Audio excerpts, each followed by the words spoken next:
Grande Prêmio do Japão. Corrida na madrugada, briga entre companheiros e confusão de Sérgio Pérez.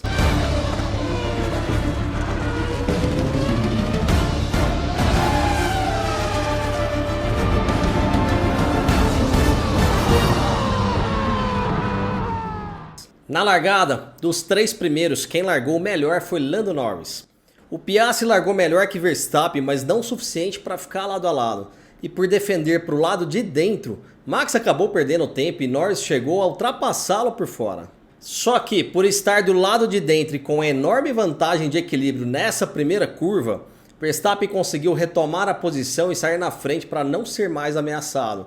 Incidente entre Pérez e Hamilton. Confusão normal de largada, mas quem provocou primeiro foi Carlos Sainz. Ele se coloca entre Leclerc e Pérez, é um espaço que não cabia. Na onboard do Pérez dá para ver que ele não tem culpa. Sainz se joga no espaço entre os dois carros e Pérez precisa ir se ajeitando para não bater nele ou no Hamilton, que vinha do outro lado.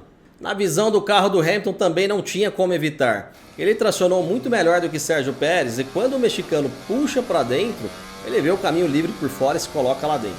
Acabaram se tocando e deram sorte de não ter um dano mais grave no carro.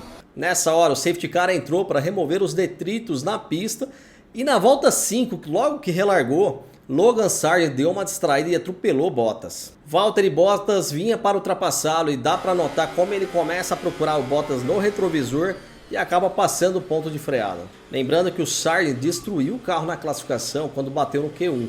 Precisou trocar até a célula de sobrevivência e largou do box por isso. Sargeant é o piloto que mais deu prejuízo financeiro em acidentes neste ano. E em 16 corridas, ele nunca classificou à frente de seu companheiro de equipe Alex Albon. É o único piloto do grid que não tem vaga garantida para 2024 e existem rumores de que Felipe Drugovich está na disputa pelo contrato junto com Mick Schumacher. Disputa entre as Mercedes.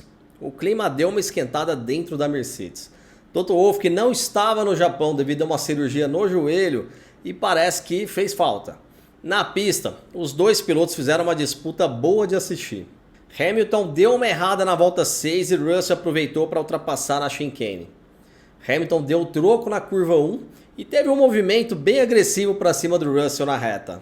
Depois, na volta 16, Russell tentou ultrapassar por fora e tomou aquela bela espalhada do Hamilton. Russell reclamou no rádio questionando se eles iriam brigar entre eles ou contra os outros. A Mercedes acabou usando duas estratégias diferentes com os dois pilotos. Enquanto o Hamilton parou na volta 16, Russell e Ocon foram os únicos que tentaram uma parada só na corrida. Russell levou os médios até a volta 24 para trocar para os duros e não parar mais. Acabou sendo uma estratégia ruim. Ele chegou no final da corrida com os pneus muito desgastados, tomando 2 segundos por volta, terminou a corrida tomando 1,5 segundos por volta. Por esse motivo, a Mercedes pediu que Russell trocasse com o Hamilton na volta 49. Muito tarde. Hamilton ficou 4 voltas atrás de Russell, seu tempo de volta subiu de 37,2 para 38,4. Hamilton perdeu mais de 4 segundos com isso. Ele estava 2 segundos atrás de Leclerc e depois a ultrapassagem foi para mais de 6 segundos. E se você pensa que foi fácil negociar com Russell, a Mercedes chamou ele na volta 48, informando que eles iriam trocar posições. Russell abriu o rádio e não falou nada, como se estivesse pensando na resposta. Em seguida, a Mercedes reforçou. Russell ainda relutou e recebeu o recado. Desculpe, é uma instrução, George. Vamos trocar as posições.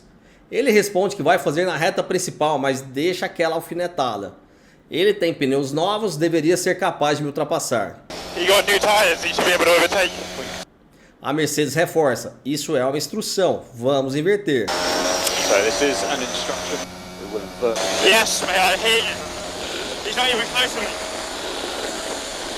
Na hora da ultrapassagem, Russell na mesma hora pede para a equipe solicitar ao Hamilton que pelo menos para ele dar o DRS para ele, já que o Hamilton empurrou ele para fora da pista mais cedo. Right, tell him to stay there, then give me DRS. Take from Sainz. If you want to play the team game, he put me off the track earlier, at least he can do. Hamilton deu o DRS para ele tentar se defender contra o Sainz, mas foi completamente inútil. Provavelmente Hamilton não chegaria em Leclerc, o ritmo dos dois eram muito parecidos e dificilmente ele conseguiria a ultrapassagem. Mas eles arriscarem Sainz chegar em Hamilton e por mais que eu não goste de ordens de equipe, a Mercedes pensando no campeonato de construtores deveria sim ter feito essa troca antes. Carlos Sainz chegou a apenas 0,8 segundos de Hamilton e foi arriscado. A disputa deles é contra as Ferraris. A diferença atual depois do Japão é de apenas 20 pontos. E um vice-campeonato esse ano é muito mais do que a Mercedes sonhou depois das primeiras corridas do ano. Ultrapassagem da corrida. Para mim a melhor ultrapassagem foi a de Leclerc em Russell na volta 46. Mesmo que houvesse uma enorme diferença de pneus, o que Leclerc fez foi uma dificuldade extrema, ultrapassando por fora na curva 1 e 2. Vale pontuar que Russell foi muito justo aqui em deixar espaço para o Leclerc. Brilhante o movimento do monegasco. As confusões de Sérgio Pérez. Como eu já disse, ele teve um incidente que não foi culpa dele na largada com o Hamilton e danificou sua asa dianteira. O safety car entrou, em seguida a Red Bull chamou o Pérez para o box para trocar a asa. O problema é que na entrada do pit lane, ele ultrapassou Alonso antes da faixa branca do safety car, o que é proibido pelas regras. No final da volta 11, a equipe avisa Pérez que ele levou 5 segundos de punição e explica o motivo. Poucas curvas depois, na volta seguinte, ele a 2 carros de distância se joga e atropela Magnussen. Pérez avisa que provavelmente tem outro dano no carro. A equipe o chama para o box imediatamente para ele pagar a punição. Veja como o volante dele está torto em linha reta. Ele cumpre a punição e sai avisando que o carro não parece bom. Pérez volta para o box e abandona a corrida.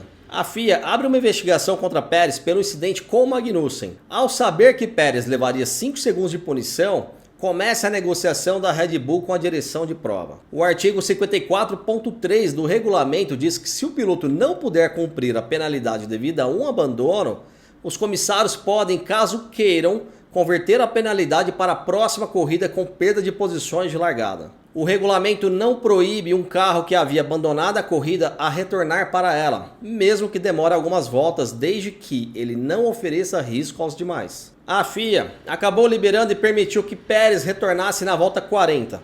Ele saiu para a pista, entrou no box, pagou a punição, retornou para a pista para abandonar novamente na volta seguinte. Um completo absurdo.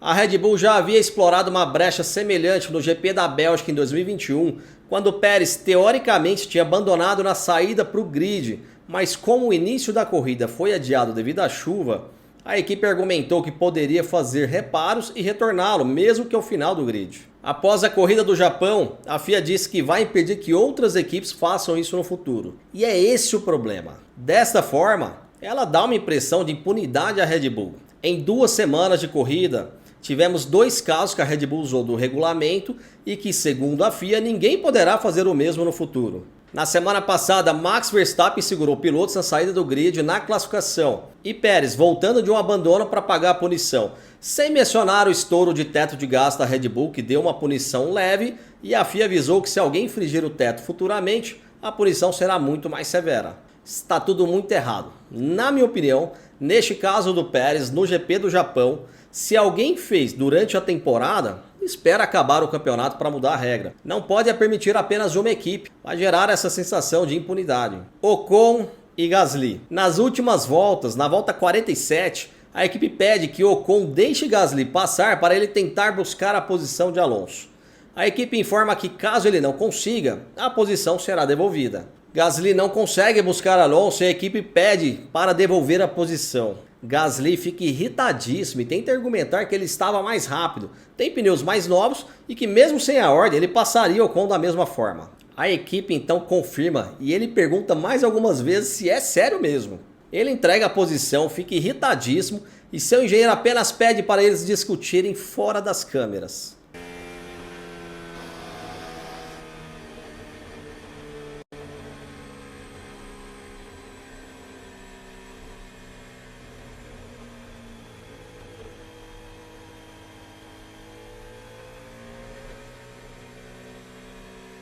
Max Verstappen vence com tranquilidade com 9 segundos à frente do segundo, mostrando que não foram as novas normas que afetaram o desempenho em Singapura. E a Red Bull conquista o 6º título de construtores. Verstappen deve ser campeão na corrida sprint no Qatar e ele abriu 177 pontos de vantagem para o segundo colocado Sérgio Pérez.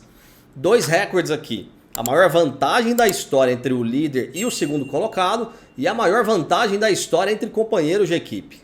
Pódio duplo sensacional para a McLaren. Piastri, que renovou seu contrato recentemente, deve ter um futuro brilhante na Fórmula 1. E para finalizar, apenas uma cena engraçada lá no pódio. O troféu era ativado por um beijo.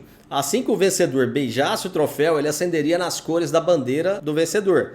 Max Verstappen beijou e o troféu acendeu. Mas aí, Christian Horner, que recebeu o troféu de construtores, pensou que o dele era igual e beijou. Mas nada aconteceu e ele ficou com aquela cara de sem graça. Próximo GP é no Qatar e provavelmente tricampeonato de Max Verstappen.